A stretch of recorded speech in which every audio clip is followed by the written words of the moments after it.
I mean, Yeah. he bought this assault rifle. It was a Ruger AR-556 to be specific. Right. 6 days before the shooting. 6 days. 6 days. Just went out and bought it. And not only that, he bought a very specific type of ammunition. Steel-piercing rounds. Which tells you right there his intentions. Exactly. This wasn't just about, oh, I need to get a firearm. Right. This was, I am preparing to inflict the most damage possible. It's terrifying. And then it gets even more disturbing when you find out that he had been researching mass shootings. Yes. Almost like he was studying them, you know? And that's the detail that's really stuck with me throughout this whole thing. Because it adds this whole other layer to the tragedy, Yeah. right? Because then it becomes not just a random act of violence, which is horrific enough, but it's something that he has clearly been dwelling on, Yes. thinking about, Obsessing over this. planning, potentially, and that's where the insanity defense becomes so tricky in this case. Right, because on one hand, you have this very clear premeditation, this plan that he's put into place. Yep. That's horrifying. Right. Right. And on the other hand, you have the defense entering a plea of not guilty Right. by reason of insanity. A reason of insanity. And we find out that he's diagnosed with schizophrenia Right. after the shooting. Right, and his family comes forward and says, we saw this coming. Like he was exhibiting these behaviors. Right. There were signs. There were signs, but here's the thing. Okay. Mental illness does not equal legal insanity. So how do we define that? What is the threshold for legal insanity? So in Colorado, okay, the burden of proof is on the prosecution Okay. to prove that when he committed this act, that he knew what he was doing was wrong. Okay, so walk us through that. What evidence did they use to try to prove that he understood right from wrong when he was doing this? So some of the most compelling evidence the prosecution brought forward was how he moved through the store. Okay. Because he didn't just shoot randomly, he was making choices. Okay. There was that very chilling detail of how he walked right past a 91-year-old man, Mhm. didn't even look at him, Right. but then targeted other people. It's this awareness. It's terrifying to think about. It's like this really awful selectivity. Yes. Right? Like he was Yeah. making these distinctions. And then, if that's not chilling enough, right, we have the testimony of the pharmacist who was hiding. Right.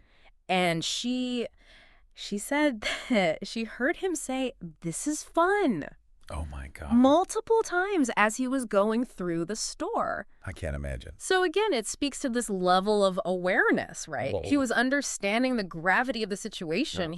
He was present. Right. Yeah. It wasn't this. He wasn't in some fugue state. Right. It was. Yeah. He was there, It was very much aware of what was happening. very aware. So that was a huge part of the prosecution's argument against this idea of insanity, right? Like Right. he was aware of what was happening. Right. He knew what was wrong. And, even with all of that, right, trying to figure out what was going on in his head. Did he understand the weight of what he was doing? Did he know right from wrong? I mean, these are huge questions. Huge. And the jury had to grapple with all of that. Yeah. With all of that evidence, the arguments for and against insanity. Right. What did they come back with? So after about 6 hours of deliberation, the jury came back with a verdict. Guilty. Guilty. On all counts. Wow. 55 counts. 55 counts, guilty on all of them. 10 counts of first-degree murder. And that means they determined that those murders were premeditated, Right. deliberate. 38 counts of attempted murder. I mean, just think about that. It's a staggering number. The number of lives that he endangered that day. It's hard to even fathom. And it goes on from there, Yeah. assault, Right. illegal possession, like the list, just Wow. So 55 counts. 55 counts. Guilty on every single one. I can only imagine what that moment was like in the courtroom. Oh, it was palpable, this wave of emotion, this Yeah. release of tension. I mean, you had just this overwhelming sense of grief, but then also finality. Right. Like it was finally over. Yeah. And especially for the families, Right. And that's where we need to shift our focus a little bit because Absolutely. while, legally the focus is on the perpetrator, Right. the real human cost of this is borne by the families, 100%. by the victims. Right. And their words, their voices are so essential to understanding this. And they had the chance to share those voices, during the sentencing phase. Right. And the victim impact statements, man, I'm telling you, they were so powerful, so raw. I've read a lot of these statements. I've heard a lot of them. Yeah. And they're always the most impactful part of any trial to me, because you finally hear Right. from the people who were directly affected by this. Exactly. It cuts through all the legal jargon, all the back and And forth, all of it. the arguments, the minutia, and it just brings it back down to, like, this is a human being Yes. whose life has been irrevocably changed. Right. And in this case, you had such a range of emotions. You had the grief, the anger, even forgiveness. Yeah. But one statement really stuck with me, Okay. and that was Madeline Talley. Right. And she's the daughter of Officer Eric Talley, Yes, one of the first responders on the scene. who ran into that store knowing what he was facing and ultimately gave his life. He ran towards the gunfire to save others. It's incredible. And his daughter, Madeline, who was only 16 at the time, 16 years old. she stood up in that courtroom, Wow. and she talked about her dad. Yeah. And she talked about the future that he was going to miss, Right. her graduation, her wedding, all those things The everyday moments. that he wouldn't be there for. It's heartbreaking. It's the loss of a future Right. that was stolen from them. And yet, And yet, she offered forgiveness. she did. She forgave Alissa. Yeah. She said it's what her father would have wanted. I don't even know if I could summon that kind of. It's in like strength and grace. Right. It speaks to like this resilience of the human spirit, this capacity for empathy that I think we all hope we have. But even in the face of such a horrific tragedy, Yeah. and, the court acknowledged it, they were clearly moved by it. Right. But the legal system still had to do its thing. Right. So what sentence did Alissa ultimately receive? Life in prison without the possibility of parole. Wow. That's the most severe punishment that you can get in Colorado. They don't have the death penalty. Right. So he was given 10 consecutive life sentences plus thousands of years for all those other charges. So essentially, he will never be a free man again. Right. He will spend the rest of his life behind bars. And this case, this is what's so interesting, right? Because you have this insanity defense being used, and it failed. Right.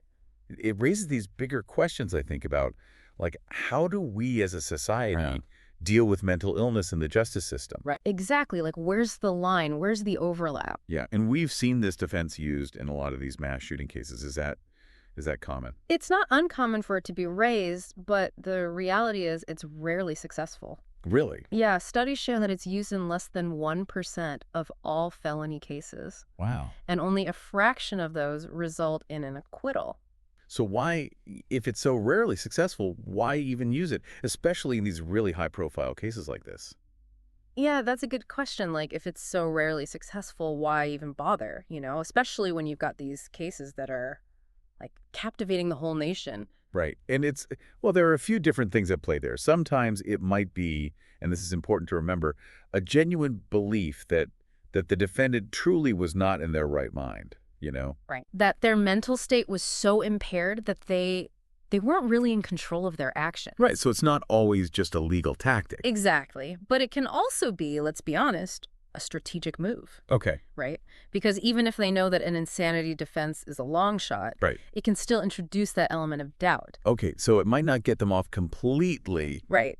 But it might impact how the jury sees them, how culpable they seem. Exactly. And in some cases, it might be about trying to achieve a very specific outcome. Okay. So, for example, a successful insanity plea doesn't always mean you walk free, right? Right. Often what happens is the defendant is committed to a psychiatric facility indefinitely. Right.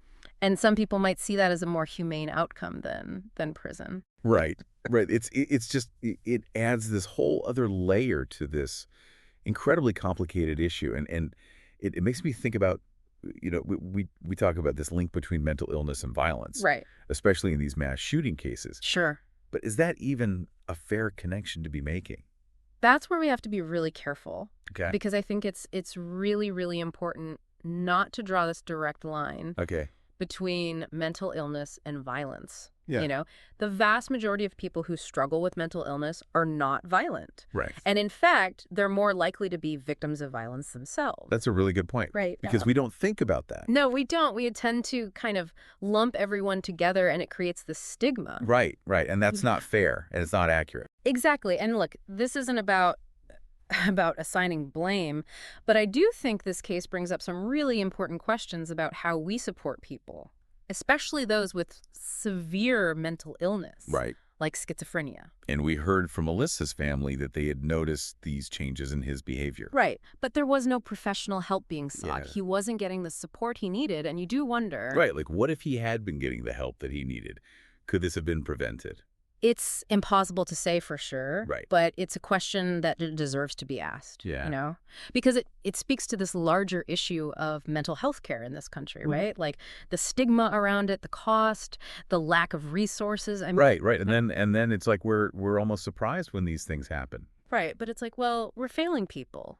Yeah. We're failing to provide this basic human need, and then we're shocked when people are suffering the consequences. And it's impossible to talk about this case without talking about the larger issue here, which is gun violence. Oh, absolutely. I mean, Another mass shooting, another community that's just devastated. And it's like, how do we stop this?